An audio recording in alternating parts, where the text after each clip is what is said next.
Bonjour à toutes et tous. En raison de la crise sanitaire, je n'ai pas pu tenir en 2020 ma réunion annuelle de bilan de mandat. C'est pourquoi, à partir d'aujourd'hui et tous les vendredis jusqu'à la fin du mois de janvier, je vous propose une série de vidéos retraçant les principales réalisations de 2020 et les projets à venir pour 2021. Comment débuter le bilan de l'année 2020 autrement qu'en parlant de l'épidémie de Covid-19 qui a bouleversé nos vies à partir du mois de mars ? Dès le lendemain des élections municipales, le premier confinement a imposé des contraintes inédites sur nos vies personnelles, amicales, associatives et professionnelles. Nous avons dû réagir très vite pour que la vie continue malgré tout. Je veux ici saluer bien sûr les professionnels de santé qui ont été en première ligne, mais aussi les enseignants et les élèves qui ont dû inventer du jour au lendemain de nouveaux modes d'apprentissage. Je salue également les commerçants, les restaurateurs et les producteurs locaux qui ont su s'adapter pour que nous ne manquions de rien. Quant aux services municipaux, ils ont fait montre de leur sens du devoir en assurant la continuité du service public. Que ce soit le service administratif qui a assuré une permanence quotidienne, les services techniques qui ont assuré la propreté des rues et les interventions d'urgence, la police municipale qui a organisé la distribution des premiers masques, le centre municipal de santé qui a contribué à la permanence des soins, les agents des écoles qui ont dû mettre en œuvre un protocole sanitaire contraignant. Les agents du service de collecte des ordures ménagères de la communauté de communes Sud-Hérault méritent également qu'on mette leur travail en avant. Ils ont assuré la continuité d'un service essentiel pour l'hygiène collective et donc la santé de tous. Je tiens à remercier celles et ceux qui ont pris soin des plus fragiles d'entre nous. Tout d'abord, le personnel de la maison de retraite qui, dans des conditions très difficiles, a toujours fait en sorte que nos aînés soient traités avec respect et dignité.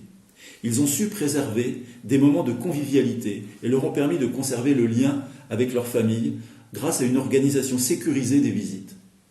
Je pense aussi au Centre communal d'action sociale qui a porté une attention quotidienne aux personnes isolées.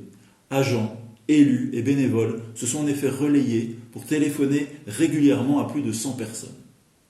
Je voudrais terminer ce tour d'horizon de l'action municipale face à la crise sanitaire en évoquant deux actions importantes. La distribution de masques et le dispositif Solidarité Économie Locale. Après avoir coordonné la confection et la distribution de plus de 700 masques dans l'urgence, la commune a distribué début juin près de 10 000 masques en tissu lavable, soit 4 masques pour chaque capestanais de plus de 10 ans. La moitié a été financée par la commune et l'autre moitié par le département. Le dispositif Solidarité Économie Locale est issu d'une idée simple. Comment vous aider à soutenir nos commerçants, artisans et producteurs locaux? Tout simplement avec des bons d'achat à dépenser à Capestan. Par mesure de simplicité, ces bons d'achat ont pris la forme de jetons d'une valeur de 10 € distribués à chaque foyer à hauteur de 50 €. Cette simplicité a fait le succès du dispositif et les chiffres parlent d'eux-mêmes. Près de 65 000 € ont été injectés dans l'économie locale. 65 000 € bénéficiant à 37 commerçants. Inventer des solutions simples et concrètes, les mettre en œuvre rapidement, c'est ce qui fait la spécificité et l'efficacité de l'action municipale au plus près de vous. Et ce besoin de proximité, c'est notre préoccupation permanente. C'est pourquoi nous avons mis en place les référents de quartier. Ces élus sont à votre écoute pour répondre à vos questions sur les actions municipales, pour prendre en compte vos besoins, vos attentes. N'hésitez donc pas à les solliciter. Dans cette optique de proximité, nous souhaitons faire émerger des initiatives et des projets citoyens. C'est pourquoi l'EPIC Locastel a été labellisé Espace de vie sociale par la Caisse d'allocation familiale qui nous soutient désormais financièrement. Pour ceux qui ne le sauraient pas encore, l'EPIC Locastel est la structure qui a repris, à l'initiative de la commune, les activités gérées autrefois par le foyer rural. Si vous avez des idées d'action pour favoriser l'accès à la culture et aux loisirs, pour valoriser le patrimoine local, des projets autour de la parentalité, n'hésitez pas à participer à l'espace de vie sociale. La proximité, c'est aussi la solidarité avec les plus fragiles. Et l'épicerie solidaire, soutenue par le Centre communal d'action sociale, joue pleinement son rôle. Cette année encore, elle a permis aux bénéficiaires de faire leurs courses à des tarifs très bas.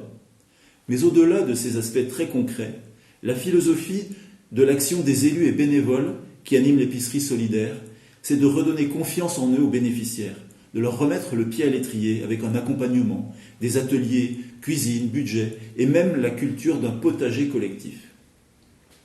Avec le confinement, le traditionnel repas des aînés, le traditionnel repas des aînés avait connu une affluence record avec 225 participants. C'est la preuve de l'attachement de nos anciens à se retrouver autour d'un moment convivial. Pour 2021, le CCAS réfléchit à un autre mode d'organisation pour faire perdurer cette belle tradition, en espérant pouvoir bientôt nous retrouver dans des conditions normales. Ce qui nous lie, c'est aussi bien évidemment la culture. Et tout le monde doit y avoir accès. Je vous rappelle que l'abonnement à la médiathèque de Capestan est gratuit. C'est un choix fort du conseil municipal fait il y a 2 ans maintenant. N'hésitez donc pas à venir profiter de notre riche catalogue. La boussole de notre action est de faire en sorte que chacun puisse bien vivre à Capestan et s'y épanouir, et en particulier ceux qui feront le Capestan de demain, nos enfants. Je ne vais pas rappeler ici toutes les actions qui leur sont destinées, mais simplement mettre en lumière 3 d'entre elles qui nous tiennent à cœur. Tout d'abord, l'accueil de loisirs périscolaires qui permet aux enfants de bénéficier d'activités variées à l'école durant la pause méridienne. Ensuite, le pass activité qui permet à tous les enfants des écoles de bénéficier de 30 € à valoir sur l'inscription à une association du village. Cette année encore, malgré la crise, ce dispositif a connu un beau succès avec plus de 130 enfants bénéficiaires. Enfin, je termine par une action mise en place en 2020 et qui me tient particulièrement à cœur. C'est le passeport du civisme. Je suis fier d'avoir pu distribuer à chaque élève de CM2 son passeport du civisme, qui lui permettra de mettre en pratique un parcours d'action concrète au service des autres ou pour l'intérêt général.